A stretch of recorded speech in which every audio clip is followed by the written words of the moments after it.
Hi friends, मैं आशीष चौधरी आपका स्वागत करता हूं आपके प्यारे से चैनल कैप्चर फिजिक्स में। ऑप्टिक्स के अंतर्गत हम दूसरा चैप्टर पढ़ रहे थे जिसका नाम है प्रकाश का अपवर्तन तथा पूर्णांतरिक परावर्तन। तो पिछले लेक्चर में हमने डिस्कस किया था पूर्णांतरिक परावर्तन के कुछ उदाहरणों को और 5 एग्जाम्पल्स हमने पढ़ लिए थे। उसी क्रम में इसका जो एग्जाम्पल नंबर 6 और एग्जाम्पल नंबर 7 आज मैं आपके समक्ष डिस्कस करूँगा। तो आज के इस लेक्चर में हम देखेंगे कि अगर कोई परख नली यानी कोई टेस्ट ट्यूब है उसको हम जल में तिरछा करके छोड़ दें तो जब हम उसको ऊपर से देखते हैं तो उस परख नली का जो सरफेस, जो ऊपरी तल है, एक्सटर्नल सरफेस है, वो हमें चमकदार क्यों दिखाई देता है। और साथ ही साथ एक केस को हम और डिस्कस करेंगे। इसमें हम देखेंगे कि कोई वायु का बुलबुला यानी कोई एयर बबल्स है वो किसी पानी, किसी जल के अंदर या फिर किसी कांच के अंदर है तो बाहर से देखने पर वो हमें चमकीला, ब्राइटनेस उसमें क्यों नज़र आती है हमें। तो इन दोनों क्वेश्चंस को हम बड़ी आसानी से समझेंगे इस लेक्चर में। देखें तो पूर्णांतरिक परावर्तन के कुछ उदाहरण। इसमें पहला केस हम डिस्कस करेंगे जल में परख नली का चमकीला दिखाई देना। यानी कोई परख नली है, इसको हम ऊपर से देखते हैं तो वो हमें बाहर से देखने पर चमकीली क्यों प्रतीत होती है। और दूसरा केस हम इसमें डिस्कस करेंगे जल अथवा कांच में वायु के बुलबुले का चमकना। कोई वायु का बुलबुला यानी एयर बबल्स है वो वाटर या फिर किसी ग्लास के अंदर है तो बाहर से जब हम उसको देखते हैं तो वो चमकीला हमें क्यों दिखाई देता है। देखें तो पहले डिस्कस कर रहे हैं इस पर। तो इसके लिए देखो मैंने थोड़ा बनाने की कोशिश की है। तो ये बीकर है, बीकर का मतलब जिसमें हमने कोई द्रव, कोई लिक्विड जल को भरा है, तो ये बीकर है। और ये परख नली है मतलब टेस्ट ट्यूब। तो इसको किया है मैंने तिरछा रख दिया। एक केस ये वर्टिकल ऊर्ध्वाधर लंबवत रखी है और इस केस में क्या है वो तिरछी रखी है। तो टॉपिक इसमें जो मुझे समझना वो ये है कि किसी परख नली को जब हम तिरछा रख देते हैं किसी द्रव के अंदर तो इसका जो बाहरी तल है ये वाला, ये चमकीला क्यों नज़र आता है हमें ऊपर से देखने पर। और फिर हम ये भी डिस्कस करेंगे क्या इस परख नली को हम इस तरह से वर्टिकली यानी ऊर्ध्वाधर लंबवत खड़ा कर दें तो क्या यहाँ से अगर हम देखेंगे तब भी इसका ये तल है क्या हमें चमकीला नज़र आएगा। तो चलिए देखते हैं यहाँ पर। तो देखें यहाँ मैंने लिया है जल और ऊपर क्या होगी वायु। अब जल है, जल यहाँ पे काम करेगा सघन माध्यम का, ऊपर वायु है तो वायु यहाँ पर काम करेगी विरल माध्यम का। तो सपोज दैट प्रकाश किरण को ये है, देखें यहाँ पर ये प्रकाश किरण है जो जल से जा रही है, इस परख नली के ऊपर आपतित हो रही है। अब गौर करने वाली बात यह है यहाँ पर देखा जाए तो माध्यम 3 हो गए आपके। एक तो जल है, जल के बाद जो परख नली बनी है वो कांच की है, उसके बाद परख नली के अंदर ये गैप है यानी खाली स्थान, इसमें क्या होगी वायु। तो फिलहाल यहाँ जो केस हम डिस्कस कर रहे हैं वो इसके लिए ले रहे हैं कि जल से जा रही है वो वायु में। जल से किस में जा रही है? वायु में। हम ये मान के चल रहे हैं जो परख नली है इसकी जो थिकनेस है, इसकी जो मोटाई है वो बिल्कुल नेग्लिजिबल है, नगण्य है। वैसे मान सकते हैं आप जल से कांच में जाएगी तब भी सघन है, जल से कांच सघन हो जाएगा, विरल से सघन। लेकिन जो हम पूर्णांतरिक परावर्तन पढ़ते हैं तो उसमें जो प्रकाश किरणें जाती हैं वो सघन से विरल में जाती हैं। तो इस केस में हम क्या कर रहे हैं, हम ये मान के चल रहे हैं जो परख नली कांच की बनी है उस माध्यम को हम इसमें कैलकुलेट नहीं कर रहे हैं। तो फिलहाल बाहर जो माध्यम है वो है जल। एरो इधर लगाए, इसका माध्यम, इसका मतलब ये है प्रकाश किरण इधर जा रही है यानी जल से परख नली के तल पर आपतित हो रही हैं, गिर रही हैं। तो जैसे ही जल के तल पर आपतित होंगी तो इसमें होता ये है कि आपतन कोण का मान, अब आपतन कोण कहाँ बनता है? आपतन कोण बनता है अभिलंब और आपतित किरण के बीच, तो ये बनेगा आपतन कोण। तो इस दौरान क्या होता है, जो आपतन कोण का मान क्रांतिक कोण से अधिक हो जाता है। इस केस में जैसे ही परख नली को हम तिरछा रखते हैं तो आपतन कोण का मान क्रांतिक कोण से अधिक हो जाता है। अब आपतन कोण को हम दर्शाते हैं I से और क्रांतिक कोण को दर्शाते हैं C से। तो इस केस में क्या होता है, जो आपतन कोण I है वो ग्रेटर देन हो जाता है C से, ये केस बनता है। यानी आपतन कोण का मान क्रांतिक कोण से अधिक हो जाता है। तो इस वजह से वो प्रकाश किरण फिर इसके अंदर एंटर नहीं कर पाती, यानी वो जल से वायु में एंटर नहीं कर पाती है। तो वो क्या करती है, वापस उसी माध्यम में परावर्तित होकर बाहर वो निकल जाती है।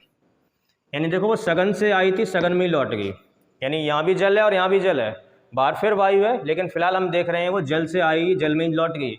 तो यहाँ पर जो घटना घटित हुई वो हुई पूर्णांतरिक परावर्तन की। अब जो यहाँ से देख रहा होगा तो ये प्रकाश किरण उसे इसी वजह से ये परख नली का जो तल है इसको चमकीला नजर आता है। वजह यही होता है कि जैसे ही प्रकाश किरण उस परख नली के तल पर आपतित होती है तो आपतन कोण का मान क्रांतिक कोण से अधिक हो जाता है। तो वो प्रकाश किरणें इस परख नली के अंदर प्रवेश नहीं कर पाती हैं, यानी जब उसके अंदर जाती नहीं है तो जैसे ही आपतित होती है तुरंत आंख पर पहुंच जाती हैं। अब जो यहाँ से ऊपर से देख रहा है उसको ये वाला तल जो परख नली का ये वाला जो एरिया है सरफेस बाहरी वाला, ये चमकदार दिखाई देता है। अब सवाल आता है इसके लिए जो आप क्रांतिक कोण का मान होता है वो करीब होता है 41 डिग्री और 49 मिनट, यानी 41 अंश और 49 मिनट के करीब होता है। तो इससे क्या होता है, आपतन कोण का मान ज़्यादा हो जाता है। यानी क्रांतिक कोण का मान कांच और वायु के लिए देखें तो इस केस में 41 डिग्री 49 मिनट के करीब लगभग होता है। तो होता यही है कि जैसे ही प्रकाश कण परख नली के तल पर सरफेस पर आपतित होती है तो आपतन कोण यानी आई का मान क्रांतिक कोण से अधिक हो जाता है। जब आपतन कोण का मान क्रांतिक कोण से अधिक हो जाता है तो वो किरण उसी माध्यम में वापस परावर्तित हो जाती है, यानी सघन से आई सघन में लौट गई। सघन यहाँ पर जल है और यहाँ भी जल है, बाहर फिर वो वायु में जा रही है लेकिन पहुँचेगी इसकी आँख पर तो जल्दी पहुँच जाती है। इस वजह से ये परख नली ऊपर से देखने पर चमकदार प्रतीत होती है। आई थिंक ये समझ गए होंगे यहाँ कौन सी घटना घटित हुई, पूर्ण आंतरिक परावर्तन की।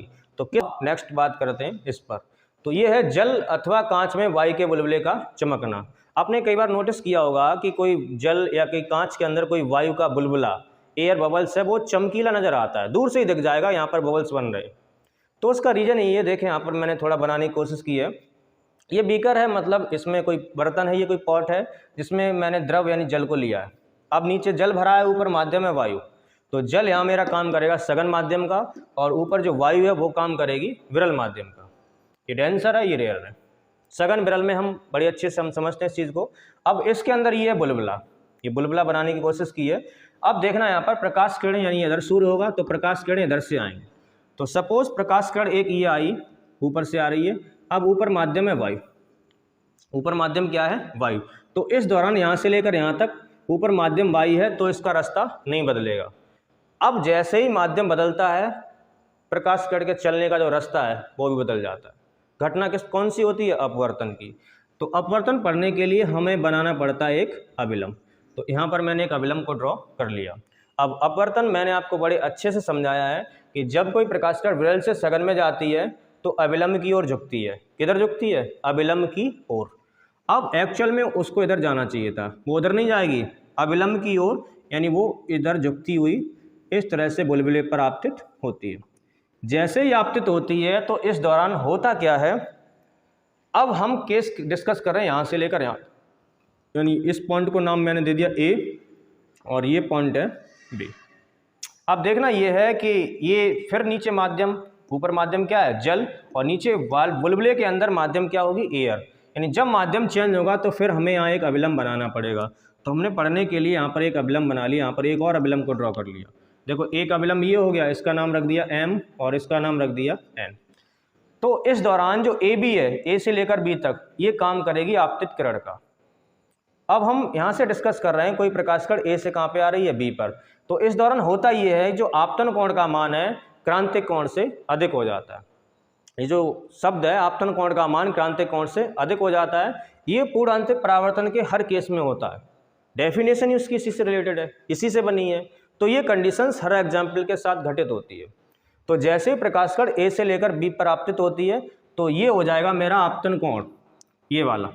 अब आपतित किरण का अभिलंब के साथ जो कोण बनता है उसे हम कहते हैं आपतन कोण, और आपतन कोण को हम दर्शाते हैं आई से। आपतन कोण का मान क्रांतिक कोण से अधिक हो जाता है। तो जैसे ही आपतन कोण का मान क्रांतिक कोण से अधिक हो जाता है तो ये प्रकाश किरण बुलबुले के अंदर नहीं जाती है, वापस उसी माध्यम में, उसी माध्यम से मतलब ये सघन, सघन का मतलब जल, उसी माध्यम में वापस परावर्तित हो जाती। तो वो इस तरह से ऐसी लौट जाती है। अब लौट जाती है तो देखने वाला इधर है, जो देख रहा है वो प्रेक्षक जो देखता है वो इधर सपोज है। अब यहाँ माध्यम जल है, ऊपर माध्यम क्या है, वायु। तो जल माध्यम यहाँ फिर चेंज होगा तो यहाँ फिर हम एक अभिलंब बनाएंगे। अभिलंब जरूरत के हिसाब से जितने चाहे बना लें। जहाँ माध्यम बदलेगा वहाँ आपको अभिलंब बनाना पड़ेगा अपवर्तन को समझने के लिए। अब नीचे वाला माध्यम सघन है, ऊपर वाला माध्यम विरल है। जब सघन से विरल में जाती है तो अभिलंब से दूर हटती है, इधर नहीं जाएगी, अभिलंब से दूर हट जाएगी। तो इस वजह से ये प्रकाश किरणें वायु के बुलबुले के अंदर न जाके उसके ऊपरी सतह से टकराकर पूरी तरह से पूर्ण आंतरिक परावर्तित हो जाती हैं। तो इस वजह से जो यहाँ से देख रहा है, जो प्रेक्षक है, जो ऊपर से इसको देख रहा है, तो इसको ये बुलबुला दूर से बड़ी आसानी से नज़र आ जाता है, जबकि बाकी जो जल की बूंदें हैं वो इतनी आसानी से नज़र नहीं आती हैं। रीजन यही है कि इस बुलबुले के साथ घटना घटित होती है पूर्ण आंतरिक परावर्तन की। तो ये हो गया मेरा सघन माध्यम, ये हो गया विरल माध्यम। तो यहाँ हमने देखा सघन से सघन में लौट गई, तो जब सघन से सघन में लौट जाती है आपतन कोण का मान यानी आपतन कोण I का मान क्रांतिक कोण से अधिक हो जाता है, तो वो किरण उसी माध्यम यानी सघन माध्यम में पूरी तरह से परावर्तित हो जाती है। तो इस तरह से यहाँ से जो देख रहा है उसको ये वायु का बुलबुला चमकीला यानी चमकदार नजर आता है। तो उम्मीद करता हूँ ये दोनों एग्जाम्पल्स आपको बड़ी आसानी से समझ में आ गए होंगे। आप समझ गए होंगे कि परखनली तिरछी रखने पर ऊपर से चमकीली सतह, उसकी जो सतह है सरफेस चमकीली नज़र क्यों आती है, और आप ये भी समझ गए होंगे कि वायु का बुलबुला किसी पानी या कांच के अंदर है तो दूर से नज़र वो हमें चमकदार क्यों नज़र आता है, यानी चमकीला नज़र दूर से ही क्यों आ जाता है।